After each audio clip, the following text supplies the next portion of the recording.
দীর্ঘদিন থেকে এক স্কুল ছাত্রীকে প্রেমের জালে ফাঁসিয়েছে আইনুল হোসেন লস্কর ওরফে পারভেজ নামের এক যুবক। শুক্রবার ধলাই ফ্রেঞ্চননগরে নাবালিকা স্কুল ছাত্রীকে নিয়ে প্রকাশ্যে রাস্তায় যেতে দেখে তাদের আটক করেন জনগণ। ঘটনাকে ঘিরে তীব্র উত্তেজনা সৃষ্টি হয় এলাকায়।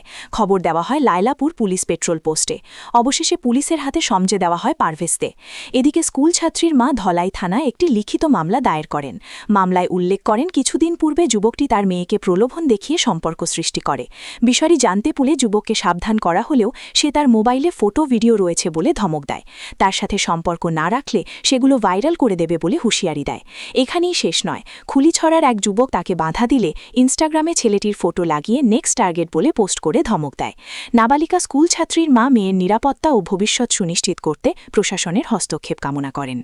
কৃষ্ণনগর পিএইচির সামনে এক হিন্দু মেয়ের সাথে আইনুল লস্কর বলে এক যুবক, বিগত কয়েকদিন ধরে মেয়েটাকে হেনস্থা করা হচ্ছে, ফোনের মাধ্যমে ওনাকে ধমকি দেওয়া হচ্ছে।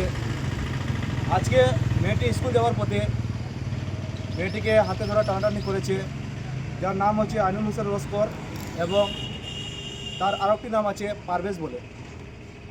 তো আজকে যাওয়ার পথে আমরা এখানে যারা জনগণ ছিলেন ওনারা ওনাকে আটকেছে এবং তারপরে লায়লাপুর প্রশাসনের হাতে সমঝে দেওয়া হয়েছে।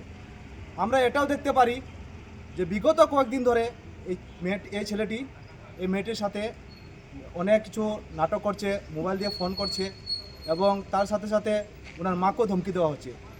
তো আজকে আমরা সবাই এটা মিলে এবং প্রশাসনের হাতে সমঝে দিয়েছি, যাতে আরও অন্য দিনে যেটা আমরা দেখতে পাইছি যে আমরা বিগত কয়েকদিনে আমরা ওনাকে বলেছিলাম যে এরকম জিনিস না করার জন্য। তিনি আমাদেরকে বলেছে যে ঠিক আছে দাদা, আর আমরা এরকম করবো না। কিন্তু তারপরেও আমরা বিগত দিন যাতে যাতে কালকে ফটো ভাইরাল করা ধমকি দিচ্ছে যে আমি ফটো ভাইরাল করব যদি আমার সাথে কথা না বলা হয়।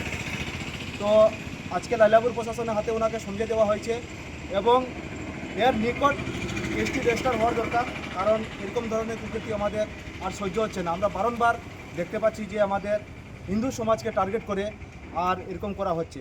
তো আমরা প্রশাসনের কাছে সমঝে দিয়েছি এবং আমি অনুরোধ করছি যাতে প্রশাসন এর ন্যায় বিচার করুক এবং ভবিষ্যতে যাতে এ ধরনের কুকীর্তি কাজ যাতে না করতে পারে।